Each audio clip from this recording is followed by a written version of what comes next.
Assalamualaikum warahmatullahi wabarakatuh. Kami dari kelompok 7 akan menjelaskan mengenai materi kebijakan UMKM di Indonesia. Sebelumnya, perkenalkan nama saya Naila Kalisa dengan NIM 4312 4010 404 dan teman-teman saya. Halo, nama saya Jennifer Valeri dengan NIM 4312 4010 438. Halo, saya Muhammad Iqbal Ardiansyah dengan NIM 4312 4010 333. UMKM adalah singkatan dari usaha mikro, kecil, dan menengah, yaitu jenis usaha produktif yang dimiliki dan dijalankan oleh individu, rumah tangga, atau badan usaha kecil yang beroperasi secara mandiri. UMKM merupakan salah satu komponen utama yang dalam perekonomian Indonesia karena jumlahnya yang sangat besar dan peran strategisnya dalam menciptakan lapangan kerja serta meningkatkan kesejahteraan masyarakat. UMKM perlu kebijakan untuk dapat berkembang dan berkontribusi lebih besar pada perekonomian nasional.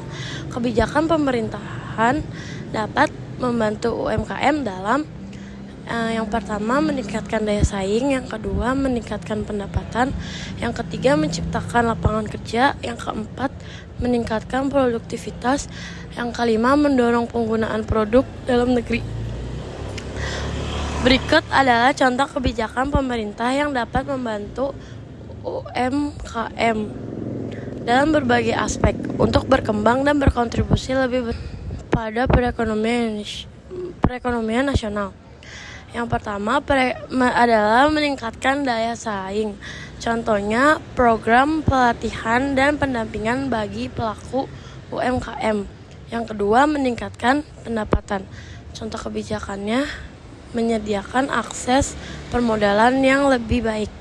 Yang ketiga, menciptakan lapangan kerja. Contoh kebijakannya yaitu insentif pajak bagi UMKM yang membuka lapangan kerja baru. Yang keempat, meningkatkan produktivitas. Contoh kebijakannya penyediaan teknologi dan alat produksi yang modern. Dan yang terakhir, mendorong penggunaan produk dalam negeri. Contoh kebijakannya kampanye Bangga Buatan Indonesia. Pemberdayaan UMKM, usaha mikro, kecil, dan menengah merupakan upaya untuk meningkatkan kemampuan dan kapasitas UMKM agar dapat tumbuh, berkembang, dan bersaing secara efektif. Pemberdayaan ini bertujuan untuk menciptakan lapangan kerja, mengurangi kesenjangan, dan meningkatkan kesejahteraan masyarakat, khususnya di daerah pedesaan. Prinsip pemberdayaan UMKM. Yang pertama itu penumbuhan kemandirian, kebersamaan, dan kewirausahaan usaha mikro, kecil, dan menengah untuk berkarya dengan prakarsa sendiri. Lalu yang kedua itu ada perwujudan kebijakan publik yang transparansi, akuntabilitas, dan keadilan kebijakan publik.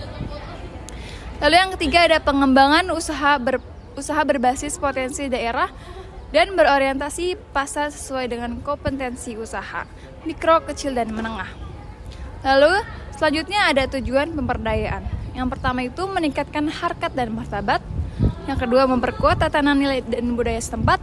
Yang ketiga meningkatkan kedudukan peran potensi dan UMKM. Peran potensi UMKM. Yang keempat meningkatkan pertumbuhan ekonomi. Yang kelima pemerataan dan peningkatan pendapatan rakyat. Yang keenam penciptaan lapangan kerja.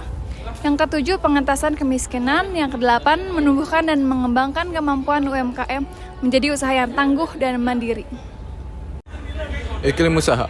Kondisi yang diupayakan pemerintah dan pemerintah daerah untuk memberdayakan usaha mikro kecil dan menengah secara sinergis melalui penerapan berbagai peraturan perundang-undangan dan kebijakan di berbagai aspek kehidupan ekonomi agar usaha mikro kecil dan menengah memperoleh pernikahan kepastian, kesepakatan, pelindungan, dan dukungan berusaha yang seluas-luasnya.